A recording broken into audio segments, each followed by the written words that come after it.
ఓం శ్రీమాత్రే నమః. దేవీ భాగవతం మణిద్వీప వర్ణన ఏకాదశి అధ్యాయంలో 14వ ప్రాకార శ్లోకాలను తెలుసుకుందాం. వైడూర్యమణిసాలస్యాప్యగ్రే సాలః పరస్మృతః దశయోజన తుంగోసావింద్రనీలాస్మ నిర్మితః.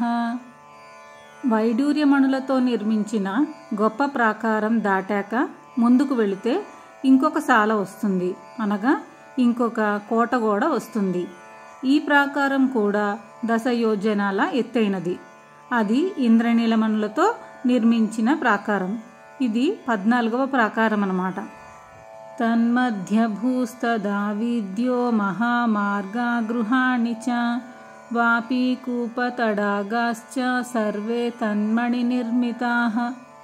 ఈ ప్రాకారం మధ్య గల భూములు, వీధులు, మహామార్గాలు, గృహాలు, వాపి కూపాలు, తటాకాలు సర్వము అదే మణులతో అంటే ఇంద్రనీలమణులతోనే నిర్మించి ఉంటాయి.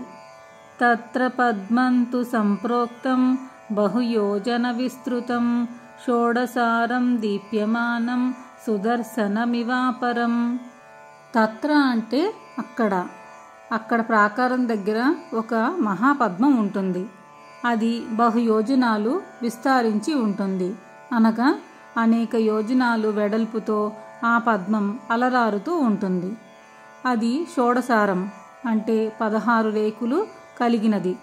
ఇది దేదీప్యమానంగా సుదర్శన చక్రంలా ప్రకాశిస్తూ ఉంటుంది.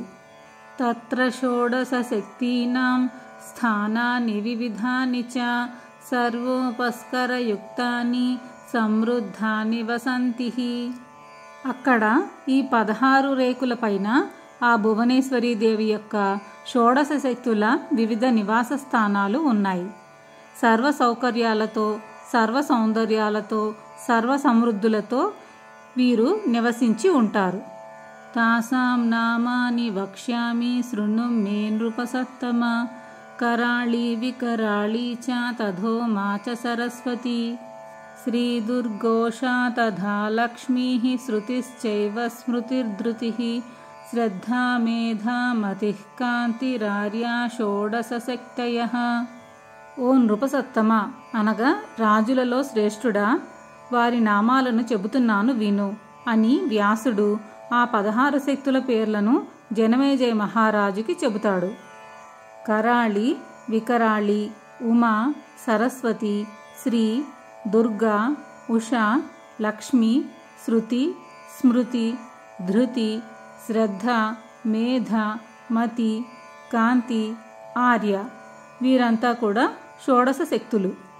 నీలజీమూత సంకాసాః కరవాలకరాంబుజాః సమాః ఖేటకధారిణ్యో యుద్ధోపక్రాంతమానసాః.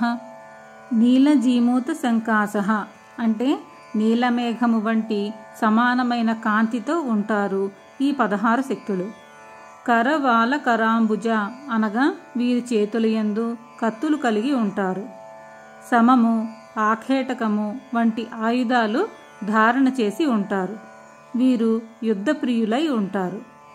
సేనాన్యః సకలాయేతాః శ్రీదేవ్యా జగదీశితుః ప్రతిబ్రహ్మాండ సంస్థానాం శక్తీనాం నాయికా స్మృతాః.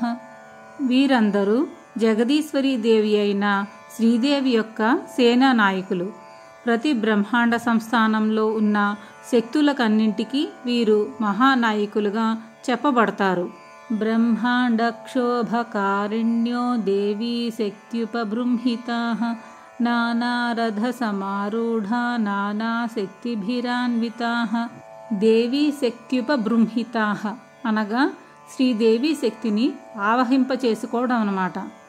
బ్రహ్మాండ క్షోభకారిణ్యః అనగా బ్రహ్మాండాలను క్షోభ పెడుతూ ఉంటారు, అనగా వీరు శ్రీదేవి యొక్క శక్తిని ఆవహింపచేసుకోవడం వలన బ్రహ్మాండాలను తలకిందులు చేసే శక్తి వీరిలో ఉంటుంది. వీరు నానా రకములైన రథాలను ఎక్కి ఉంటారు. వివిధ ఇతర శక్తులు వారిని అనుసరించి ఉంటారు. ఏతత్ పరాక్రమం వక్తుం సహస్రాస్యోపి నక్షమః ఇంద్రనీలమహాసాలాదగ్రే తు బహువిస్తృతః. వీరి యొక్క పరాక్రమం వర్ణించాలంటే సహస్రముఖాలు కలిగినటువంటి ఆదిశేషుడు కూడా తెలుపజాలడు. ఈ విధంగా 14వ ఇంద్రనీల ప్రాకారంలో షోడశదళ పద్మం దగ్గర భువనేశ్వరీదేవి సేనానాయకులైన షోడశ శక్తులు ఎవరూ వర్ణించలేని పరాక్రమంతో ఉంటారు. ఈ ఇంద్రనీలమణి యొక్క ప్రాకారం దాటి అగ్రభాగం వైపుకు వెళితే బహు విస్తృతమైన అంటే చాలా విశాలమైన మహాప్రాకారం ఇంకొకటి వస్తుంది. ఈ ప్రాకారం యొక్క విషయాలు, దాన్ని వర్ణించే శ్లోకాలు నెక్స్ట్ వీడియోలో తెలుసుకుందాం. ఓం శ్రీ భువనేశ్వరీ దేవ్యై నమః.